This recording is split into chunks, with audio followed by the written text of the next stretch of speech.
Саламатсыздар, бурматтуу телекөрүүчүлөр. Эфирде Жогорку Кеңештин ишмердигин чагылдырган парламент программасы. Бул апта ичинде эл өкүлдөрү элдин жашоосуна таасир берүүчү мыйзамдарды, коомдогу эң актуалдуу көйгөйлөрдү, маселелерди кайрылган жарандардын үнүн парламенттин трибунасынан көтөрүштү.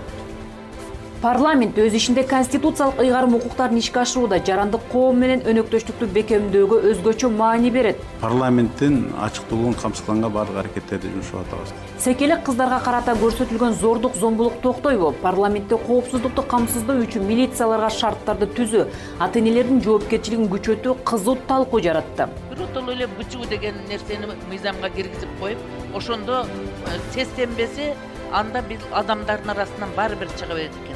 Бишкек шаарынын мэриясынын карамагында коомдук 100 автобус жана 130 троллейбус бар. Эми жакында 100дөн ашуун электробустардын келиши күтүлүүдө. Макулдашууну парламент колдоп берди. В школу едут в таких больших, я не знаю, пробках. Эмгек акы, пенсия, жөлөк пулдар жогорулап жатат. Жакын арада студенттердин стипендиясы эске алынабы? Студенттер күнү түнү иштеп жатышат. Окууга даярданууга убактысы жок. Төрага Талант Мамытов баштаган Жогорку Кеңештин депутаттары жарандык коомдун өкүлдөрү менен жолугушту. Отурумда Төрага Талант Мамытов жарандык коомдун институттары ар дайым өлкөнүн артыкчылыктуу милдеттерин калыптандырууда чечүүчү роль ойнорун баса белгиледи. Аталган жолугушууда өлкөнүн кызыкчылыгын бекемдөө жана парламент институтун өркүндөтүүдө өз ара өнөктөштүктү арттыруу туурасында сөз болду. Жогорку Кеңештин төрагасынын алдында 4 консультативдик кеңеш иш алып барат. Тегерек столдун башкы максаты да мына ошол консультативдик кеңештер жана жаңыдан түзүлгөн парламентти жана демократияны өнүктүрүү борборунун алкагында жарандык коом менен биргелешип иш алып баруунун багыттарын талкуулоо болду. Тегерек столдун ишине Жогорку Кеңештин төрагасы Талант Мамытов баштаган бир катар депутаттар катышышты. Аталган иш-чарадагы сөзүндө төрага Жогорку Кеңеш менен жарандык коомдун биргелешкен аракеттерин талкууга алган бул иш-чаранын актуалдуулугун белгиледи жана парламент ага өзгөчө маани берерине токтолду. Жогорку Кеңеш активно старается взаимодействовать с нашим гражданским сообществом. Все законопроекты перед принятием, они проходят общественное обсуждение, законопроекты вывешиваются на нашем сайте Жогорку Кеңеш Кыргызской Республики, где каждый гражданин имеет право и возможность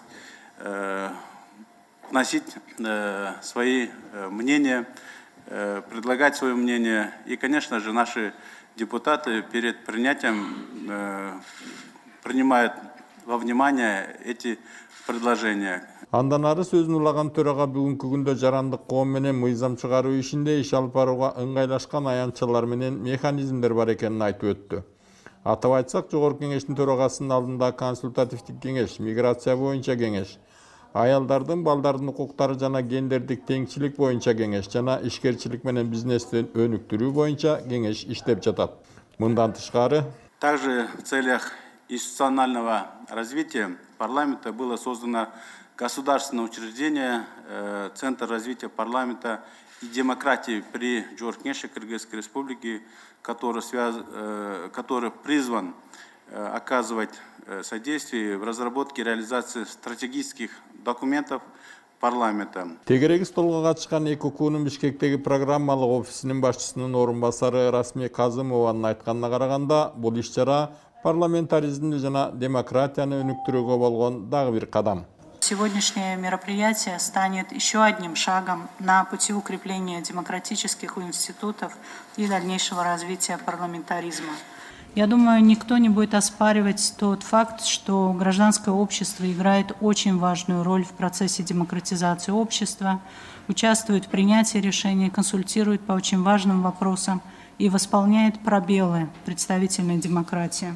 Чынын айтканда, буга чейин жарандык коомдун өкүлдөрү менен мындай кеңири форматтагы жолугушуу болгон эмес. Ошондон улам да бул күнү жарандык коомдун өкүлдөрү менен ачык айкын ийре отуруп түз кеңешүүгө биринчи жолу мүмкүнчүлүк түзүлдү. Бир катар сунуштар айтылды. И то, что в парламенте еще дополнительно создается Центр развития демократии и парламентаризма, это тоже Это отлично, мы это поддерживаем. Самое главное, чтобы это действительно было не на бумаге. Жыйынга катышкандардын пикирине таянсак, ыркырап чыркырашып, ар кимибиз өзүбүздүн чындыгыбызды талаша турган учур эмес. Мына ушинтип кеңешип турсак, бардыгы ордуна келет. Биз азыр баарыбыз консолидация боло турган учурдабыз. Өзүбүз көрүп атабыз, эл аралык айдыңда эмне болуп атканын. Анан баарыбыз деген, сен тигиндейсиң, биз мындайсың деп ыдырап турсак, анан биз кантип алдыга жылабыз да. Ошон үчүн Динара Рамажановна айткандай, биз дайым парламентаризм институтун колдоп келгенбиз, колдойбуз. Чынын айтканда, жогорку кеңеш менен жарандык коомдун биргелешип иштөөсүнө мүмкүнчүлүктөр кеңири, парламент ачык. Парламент жаман эмес, адресина бир жанакы кээ бир депутаттарга адресин айтылат да. Эми ар кандай депутаттар бар бизде. Бирок конституция боюнча, мыйзам боюнча билесиңер, ар бир депутат өзү үчүн жооп берет. Эркин шайлоо жана мыйзамдарга позициясын билдирет. Ошондуктан биз дагы мүмкүн болушунча негизи парламенттин ачыктуулугун камсызганга баардык аракеттерди жумшап атабыз. Жалпы алганда жарандык коом менен болгон жолугушуу максатына жетти, өз ара пикир алмашууга мүмкүнчүлүк түзүлдү жана улантыра турган болду. Талант Турдумаматович, сизге өзгөчө бир ыраазычылык, жаңы бийлик тарабынан биринчи жолу ушундай жарандык коом өкүлдөрүн чогултуп отурасыздар. Менин оюмча, жогорку кеңеш көбүнчө жарандык коом менен иштесе, көп иштерди ийгиликтүү болот деп ойлойм. Жыйынтыктап айтканда, мыйзам долбоорлорун коомчулук менен талкуулоону жакшыртуу, парламенттин көзөмөлдүк функциясын күчөтүү, маалымат таркатууну колго алуу, мыйзам чыгаруу иштерин пландаштырууну өркүндөтүү өңдүү маселелерге басым жасалды. Жогорку кеңештин биргелешкен тармактык комитеттеринин жыйынында Баткен облусунда Кадамжай районунун тургуну Кочкорова Айдайдын өлүмүнө байланыштуу кылмыш иши боюнча башкы прокуратура, ички иштер министрлиги жана башка мамлекеттик органдардын маалыматтары угулду. Кененирээк кийинки репортажда. Ички иштер министринин орун басары Нурбек Абдиев быйыл 7 айда балдарга карата сексуалдык зомбулукка байланыштуу жалпысынан 121 кылмыш иши тергелип, анын 80-и сотко жөнөтүлгөнүн кабарлады. Аны менен катар 14 жаштагы Айдайдын өлүмүнө шектелген 4 киши кармалганын кошумчалады. Азыркы кезде шектүүлөр боюнча толук кандуу тергөө амалдары, ыкчам амалдары жүргүзүлүп жатат. Себептери, жагдайлар боюнча толук кандуу азыркы кезде тергөө амалдары жүрүп жатат. Болуп өткөн окуя бир үй бүлөнүн эмес, жалпы мамлекеттин көйгөйү экенин Сүйүнбек Өмүрзаков белгиледи. Кадамжайдагы болгон окуя Кочкорова Айдайдык бул адаммы деген инсандын бул жүрөгү чыдабай турган окуя болду да. Бул үчүн эч ким кайдыгер болбош керек. Буну эсепке алып Нурбек Такабаевич бардык милиция кызматкерлери ишти алып барыш керек активдүүчү. Депутат Искендер Матраимов кылмыш иши болгон аймактагы жергиликтүү ички иштер органдарынын өкүлдөрүнүн жоопкерчилигин кароону талап кылды. Начальник милиция менен ошол жерде участкелердин жоопкерчилигин караш керек эле, жумуштан алыш керек эле. Антпесек бизде тартип орнобойт. Мына сиз мен суроо бербей атып, сиз бүгүнкү күнү ошол жердеги милиция кызматкерлерин актоочу, жактоочу болуп атасыз. Адвокат болуп атасыз. Андан соң бул маселе жогорку кеңештин жыйынында да каралды. Жыйында химиялык жана хирургиялык кастрациялоодон тышкары өлүм жазасын киргизүү сунуштары айтылды. Сотко барганда бардыгы түрдүү шылтоолор менен эркиндикке чыгып, же болбосо жеңил жазалар берилип, кутулуп кетип аткандыгы өтө өкүнүчтүү. Ошондуктан мыйзамдуу түрдө медициналык жактан далилденген фактылар бар болгон болсо, биз бул жазананы күчөтүш үчүн биротоло эле БЧУ деген нерсени мыйзамга киргизип коюп, ошондо сестенбесе, анда биз адамдардын арасынан баары бир чыга берет экен да. Жыйынга катышкан акыйкатчынын айтымында балдар улуулардын коргоосуна муктаж, балдарга карата зомбулуктун болушуна улуулар күнөөлүү. Мындай кылмыштарга каршы коомчулук менен бирге күрөшүү керектигин белгиледи. Чынында ооруну жашырсаң өлүм ашкере кылат дейт. Ошого жеттик. Оору кандай деңгээлде экен, эмне үчүн болуп аткандыгын биз аңктап берели. Иш келгенге даярбыз, бир гана маалыматты бизге берсеңер, ошондо чынында эмне себептен оору, эмне себептен ушундай зордук зомбулук күчөп атканына баа бергенге мүмкүнчүлүк болот эле да. Талкуудан соң сунуш пикирлерди эске алуу менен тийиштүү токтом кабыл алынды. Жогорку кеңеште кайрадан социалдык маселелер айтылды. Эл депутаттары калк турмушун жакшыртууга багытталган сунуштар менен бөлүшүштү. Башталып, бирок аягына чыкпай жаткан жол, таза суу тартыштыгы, эскилиги жеткен мектептерди аягына чыгарууну министрлер кабинетинин жооптуу тармактарына багытташты. Ар кандай маселелер саатында депутат Сейитбек Атамбаев Аламүйдүн районуна караштуу Восток айылында коомдук унаа каттамын уюштуруу зарылчылыгына токтолду. Мектепке барган окуучулар кыйналып жатканын жүйө келтирди. Общественный транспорт жок болуп атат. Анткени айырда ошо айылда кыргыз мектеп бар, кыргыз класс бар экен. Аякта мугалим де жалдашыптыр, бирок мугалим алыс жакта жашайт экен. Ошо алыс жерде жашап, анан кийин транспорт жок, мектепке келе албай атат да. Ошо транспорт боюнча бийлик бутактарына жеткизип, ошо маселени чечип берсе жакшы болот эле. 1956 жылы курулуп, дуалдары ылайдан курулган. Азыркы кезде фундаменти чөгүп, дуалдарынан жаракка кетип, почти жараксыз абалда. Бирок малында 100 окуучуга ылайыкташтырылган мектепте Алмаз Акунжанович, азыркы кезде 300дөн ашык окуучу окуп жатат. 3 сменде. Мен билишимче бул анча-мынча мектептерде 3 смен жок. Именно ошо бирдик айылында окуучулар 3 сменде окуп атышат. Ал эми Ырысбек Атажанов Кадамжай районундагы Тамаша айылынын тургундары таза сууга муктаж экенин көтөрдү. Дени сак өлкө, өнүккөн өлкө демекчи Кадамжай районунда Тамаша айылы бар. Ал жердин жашоочулары таза сууга өтө муктаж экен. Бул айылга да ошол биздин таза суу чыгарып берип, ошолорго бир жакшы кам көрүп берсек жакшы болот эле. Кочкор районундагы Чуу дарыясынан өтүүчү көпүрө авариялык абалда турат. Көпүрөнүн абалы абдан начар. Орусча айтмакты на честном слове держится көпүрө. Ошол көпүрөнүн курулушун жандандырып берсеңер, тендер өткөн, курулуш башталган. Пандемияда токтоп калган. Депутат Чыңгыз Ажыбаев Баткен облусуна өзгөчө макам берилген менен каралган каражат азыркыга чейин бөлүнө электигин сынга алды. Баткен областын Лейлек районуна, Сүлүктүү шаарына көңүл бурулбай жатат. Алмаз Акунжанович, мектептер салынбай турат, балабакчалар салынбай турат. Булар мектепти титульный баракчага киргизип атканда караш керек. 275 орун, 250 орундук деп мектеп деп киргизишет. Чындыгында караганда ал айылда 500 бала, 800 бала, 1000 балага чейин бар. Анализ жүргүзбөй атышат булар. Жылдын башында Баткен тууралуу кабыл алынган токтом боюнча аткарылышы боюнча угайлы деп. Ал жерде мектептер, ооруканалар, жолдор, каналдар бүт жазылган болчу. Буюрса ошону барып аткарылышын көзөмөлдөп алабыз. Кундузбек Сулайманов Токтогул районундагы көйгөйлөргө токтолуп, анын ичинен жолдорду оңдоо иши кечигип жатканын эскертти. Биз жактагы бөлүнгөн жолдорду түзөө иштери боюнча кандайдыр бир деңгээлде иш-чаралар жүргүзүштү. Бирок бүгүнкү күнгө чейин Алмаз Акунжанович ошол асфальт басуу маселесине келгенде иш токтоп калды. Мына ошол жердеги биздин Токтогул Каракүнгөй жолундагы иш пландары ишке ашпай жатат. Токтогул Үштерек өзгөрүш жолундагы асфальт басуу иштери токтоп жатат. Ал жерде жасаган асфальт басуу иштериндеги төшөлгөн основаниясы уже бузулду. Депутат Эльвира Сурабалдиева студенттерден келип түшкөн кайрылуу тууралуу сөз кылып, алардын стипендиясынын өлчөмүн жогорулатуу сунушун берди. Мамлекеттик кызматтагы айлыктарын көтөрүп жатабыз дейт. Көтөрүп жатат мамлекет. Бирок ошол эле учурда биз студенттерди унутуп калдык да. Студенттер күнү-түнү официанттар болуп иштешет. Студенттер күнү-түнү иштеп жатышат. Окууга, даярданууга убактысы жок. Ошол стипендиялардан кошуп берсек, аларга да мындай жакшы биз мамлекет шарт түзүп бериш керекпиз да. Колдон келишинче да инфляция болуп жатат. Ошонун баарын эске алуу менен мен ойлойм, өкмөт бул маселени жакшылап караштырып бериңиздер.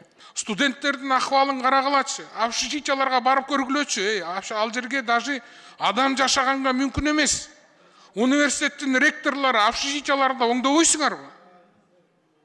Кебетелерин карасаңар, Советтер Союзунан калган, ыйлаңыз келет ошол эми студенттердин жашоосун көрсөңүз. Жогорку кеңештин транспорт, коммуникациялар, архитектура жана курулуш боюнча комитети ушул жылдын 1-жарымында комитет тарабынан кабыл алынган чечимдердин аткарылышы тууралуу маселени талкууга алды. Буга чейин аталган комитет 8 жолу көчмө жыйын өткөргөн. Ар бир аймакта орун алган көйгөйлөрдү жеринде көрүп, атайын чечим кабыл алып, министрлер кабинетине жиберген. Кабыл алынган чечимдер кандай аткарылууда?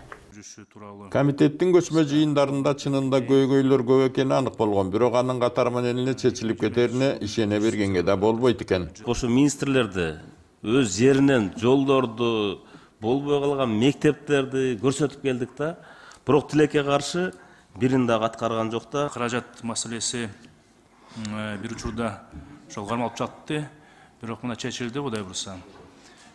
Плановый каражаттан сырткары кошумчадагы каражаттар чечилип атат. Ошон үчүн биз бүгүн мындай уверен айтып атабыз да, планда каралган жумуштардын баарын жасайбыз. Ооба, жасалбай жаткан иштер арбын, бирок транспорт жана коммуникациялар министрлиги тармагында мурдагы жылдарга салыштырмалуу караганда жылыштар бар. 20 жылда мындай объем жумуш болгон эмес да, туурабы? Туура. Быйыл 20 000 тонна битум келди. Аны осваивать эттиңер да полностью, туурабы? Мына 280 километр буга чейин да жасалган эмес да, туурабы? Минтранс менен. Ошондуктан биринчиден баягы, конечно, сын пикир көп болот, бирок биз баа беришибиз керек мына жолчуларга. Төө ашуунун 8,5 чакырымы жасалган, калганы кийинки жылга белгиленүүдө. Жол белгилери сентябрь айынын аягына чейин коюлат, бирок талас өрөөнү боюнча титулга кирген бир топ жолдор, башка социалдык объектилер жасалбай жаткан. Биз берген титулга киргизген жолдорду сиздер салган жоксуздар. Мына бирок жаздан бери бизге убада берип келип атасыздар, бирок салган жоксуздар. Мына мен айта кетсем, Арашан айылындагы жол, Талды булак менен Көпөрө базарынын ортосунда 12 километр жол эле, Аралдын айылынын ичиндеги жолду бердик эле. Азыр Аралдын башындагы 1 километр жол салып койдуңуздар да. Мына Көкташ айылындагы 3,5 километрди сунуштагам. Сиздер мына быйыл 1 километр салып койдуңуздар. Анан көрөк мына жолдордун баарын токтотуп, бир жол, бир участоктор бүтүрсөңүздөр, мындай результат болот эле да. Талас боюнча эң чоң көйгөй жана Тарас Талас жолу болду. Сусамырдын примыканиясынан баштапчы. Ошон үчүн жана кээ бир жолдорду кыскартып туруп ош жака переброска кылганбыз, акчанын көбүнчө. 31,5 километр пландаштырылган, азыркы убакта 26 километр бүттү да. Тигилже бул маселе боюнча комитеттин чечими берилген, бирок тиешелүү министрликтерде, министрлер кабинетинде маалыматтар ар башка болуп жатканына депутаттар нааразы болушту. Өкмөткө башка кагаз беришет, өздөрүнө башка кагаз, бизге башка кагаз. Ушундай порочный практиканы качан токтотосуңар? Азыр Минфинден да сурайбыз. Минфин болсо бу общем ээлеп алыптыр бардыгынчы. Эмне мектептин состояниясын силер билесиңерби Минфин? Же жолдун состояниясын силер билесиңерби? Коррупционный схема бүт силерде Минфинде. Канча начальник управления отурду ушул боюнча? Токтотпойсуңарбы ушу порочный практикаңарды? Бербейсиңерби менен укукту өздөрүнө? Качан болбосо 2 миллион, 3 миллиондон бөлүп койсоңар отуруп алыпчы. Бергиле өздөрү бөлүштүрсүн.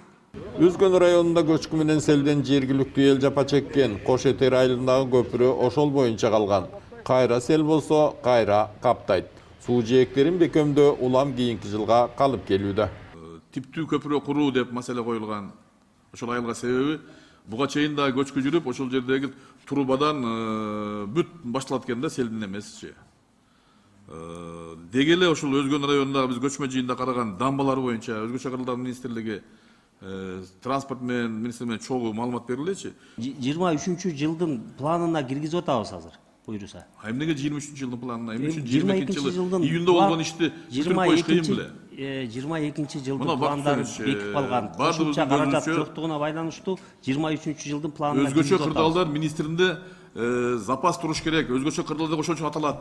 Ушундай иштерге акча болуш керек. Силер планда акча кое албайсыңар мунучу. Анда силердин эмне керегиңер бар? Актала району эң алыскы, узак жылдар унутта калган райондордун бири экен. Ага комитеттин көчмө жыйыны барган учурда күбө болушкан. Нарын Баятов жолунда 4 километр жолду 1 ай мурун сыйрып салгансыңар да жадат ошойдун.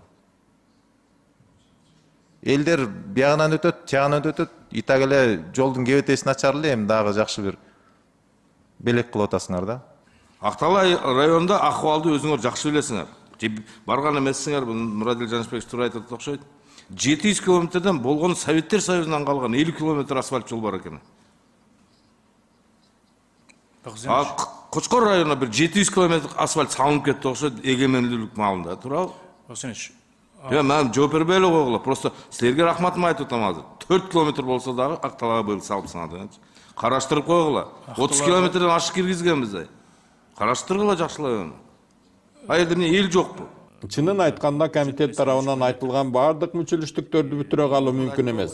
Мына ушул жагдайды эске алып комитеттин көчмө жыйындары жерлерде кеңел орчундуу кечиктирилгис маселелерди чечимге киргизген. Биринчи, үчүнчү чакырылышта бул тизмени жогорку кеңеш бекитчү эле. Ошондо биз ирети менен бүт баарына ордуна коюп берчү элек, маселе жок болчу, коррупция жок болчу. Ошол мыйзамга бир өзгөртүү киргизип оңдош керек деп атам да, ошо комитеттин мына бир 7 өкүл отурат, ушуларга берип койсоңуз, мыйзамды бир заматта жазып эле киргизет. Биз колдоп берелик.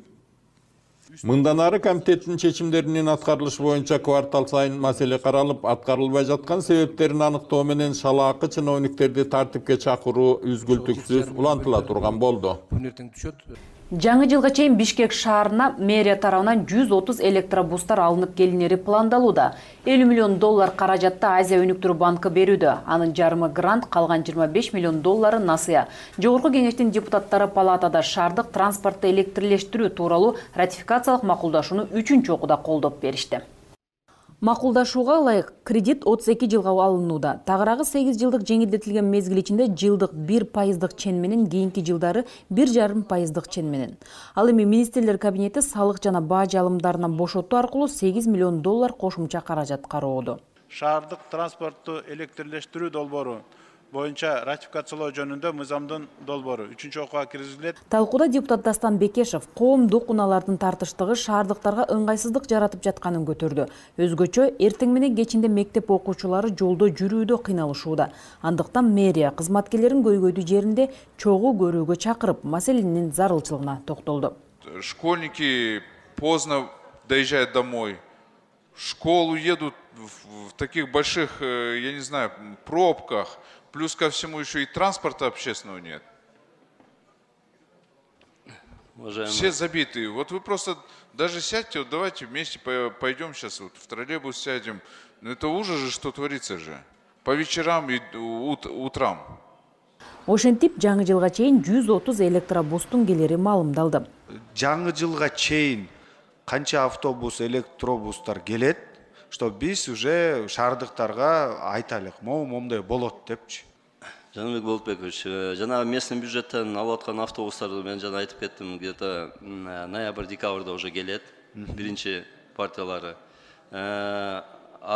ЭБРРден алып аткан автобустар, аларды болсо биринчи квартал деп атканыбыз 2023 жылы келет. Депутат Тазабек Икрамов атамекендик өндүрүштү колдоого чакырууда. Өлкөдө чыгарылган автобустарды колдонуу боюнча пикирин билдирди. Качан ушу атамекендик өндүрүштү колдоп, биздин Белес автобусу иш менен камсыз кылат. Ошоларды сатып аласыздар. Мурунку жаңы вторник күнү болсо аларды чакырдык. Биз болсо айтып атабыз, 10 автобус алабыз деген, биринчи 5 автобусун болсо даярдап бергиле деп атабыз. Биз уже договор түзгөнгө даярбыз. Алар менен уже сүйлөшүү жүргүздү. Жакын арада биз болсо местный бюджеттин эсебинен биз 5 автобус алабыз. Андан экинчи этап 5 автобус ошентип кете турган болот да.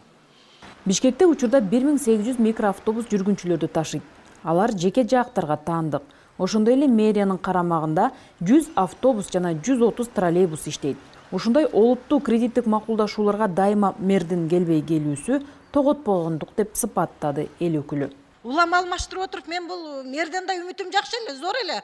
Бул тажрыйбасы бар, ал киши төмөндөн баштаган деп. Анан бул мындай маселеде өзүнүн келгени жакшы эле. Тем более мына 48% кредит болуп атат. Бул ар бирибиздин карызыбыз бул. Ноябрь-декабрь айларында автобустардын биринчи партиясы келе турган болсо, аккумуляторлорду азыктандыруучу жабдуулар кайсы жерлерге кандай шарттар менен коюларына депутат кызыкты. Мына тендер өткөзүптөр. Бүгүнкү күндө келишим боюнча канча мына заряд устройствону койдурасыздар шаар боюнча?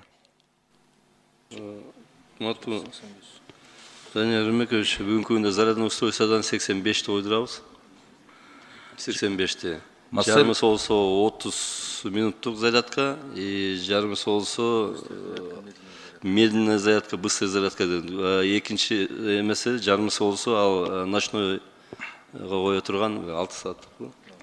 Жыйынтыгында Кыргызстан менен Азия өнүктүрүү банкынын ортосундагы макулдашуунун долбоору 3-чү окууда жактырылды.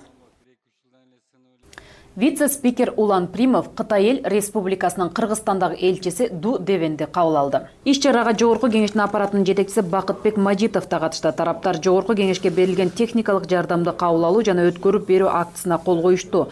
Жогорку кеңештин төрагасынын орун басары Улан Примов парламентке техникалык жардам көрсөткөндүгү үчүн элчи мырзага ыраазычылык билдирип, Кыргызстан эки өлкөнүн ортосундагы достук коңшулук мамилелерге жогору баа бере турганын белгиледи. Кытайдын Кыргызстанга көрсөткөн олуттуу колдоосу эки тараптуу мамилелердин жогорку деңгээлинин көрсөткүчү болуп саналат. Кытай менен кызматташуу Кыргызстандын тышкы саясатынын приоритети болуп келген жана ар дайым болуп кала берет, деди Улан Примов. Сүйлөшүүлөрдүн жүрүшүндө Датка Кемин электр линиясын куруу, ишке киргизүү, түндүк-түштүк автожолун салуу, Ош-Баткен-Исфана, Бишкек-Балыкчы жана Бишкек-Нарын-Торгарт автожолун куруу, Бишкек жылуулук борборун модернизациялоо, Бишкек шаарынын жол тармагын өнүктүрүү өңдүү долбоорлор Кытай өкмөтүнүн жардамы менен ишке ашырылып келгени туурасында сөз болду. Ыйман Нуру парламенттик фракциясы стратегиялык пландоо жөнүндөгү мыйзам долбоорун талкуулады. Белгилей кетсек, мыйзам долбоору аталган фракциянын депутаттары тарабынан демилгеленүүдө. Кыргызстанда стратегиялык пландоонун укуктук негиздерин түзүү, мамлекеттик жана муниципалдык стратегиялык башкаруу жана бюджеттик саясатты республикалык мамлекеттик органдардын, облустардагы жана райондордогу мамлекеттик органдардын, жергиликтүү өз алдынча башкаруу органдарынын ыйгарым укуктарын, алардын стратегиялык пландоо жаатындагы коомдук, илимий жана башка уюмдар менен өз ара аракеттенүүсүн координациялоого багытталган. Бул узак мөөнөттүү жана олуттуу документ. Мыйзам долбоору күчүнө кирген күндөн тартып, 6 айдын ичинде стратегиялык пландоо документтерин иштеп чыгуу жана бекитүү мөөнөттөрүн камтыган стратегиялык пландоо документтерин даярдоонун планы түзүлүүгө тийиш. 18 айдын ичинде стратегиялык пландоо документтеринин ишке ашырылышына мониторинг жана контролду жүзөгө ашыруу тартибин аныктаган жоболор даярдалышы шарт. 30 айдын ичинде республиканын стратегиялык болжолу, 42 айдын ичинде Кыргызстандын социалдык экономикалык өнүгүү стратегиясы жана илимий техникалык өнүгүүсү болжолу иштелип чыгышы зарыл, деди депутат Султанбай Айжигитов.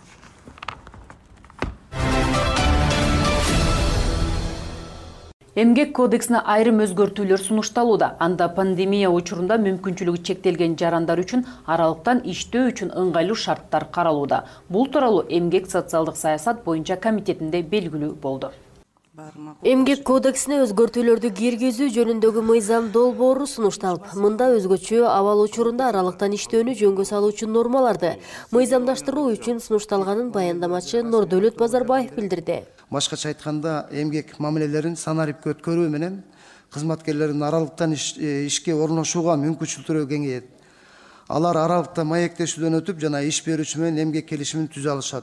Аралыктан иштөө мыйзамы кабыл алынса, жумушчулардын укугу жана коопсуздугу кандай каралганына эл өкүлдөрү кызыкты. Азыр бизде баарыбызга мындай маалым да, кимдер кантип жумушка орношушу. Эртең бул мыйзамдын аркасынан да биздин ошол мүмкүнчүлүгү чектелгендер кирбей калып эле башкалар ушундай келишимдерди түзүп албайбы деген кооптуу жагдай түзүлүп калышы мүмкүн да. Ошого сиздерде мындай четко определенный квота барбы, жокпу, антип ошондой кылсак болобу, болбойбу? Бизде өзүңүздөр билесиздер, трудовая инспекция деген дагы өзүбүздүн подведомственный эмелер бар, органдар бар. Албетте ал бүт тыкыр баягы текшерүүгө алып, ошол сиз айткандай баягы коррупциялык элементтерди болуп кетпесин дегендей, баягы кээ бирлер жөнүнө келишим түзүп алып, барганда акчаны алып отурбашы мүмкүн. Ошондуктан бул жагы бүт тең пландалып, такталып анан иш алып барабыз. Жыйында айрым депутаттар коррупцияга жол бербөө үчүн аралыктан кимдер иштей турганы так жазылышы керек экенин белгилешти.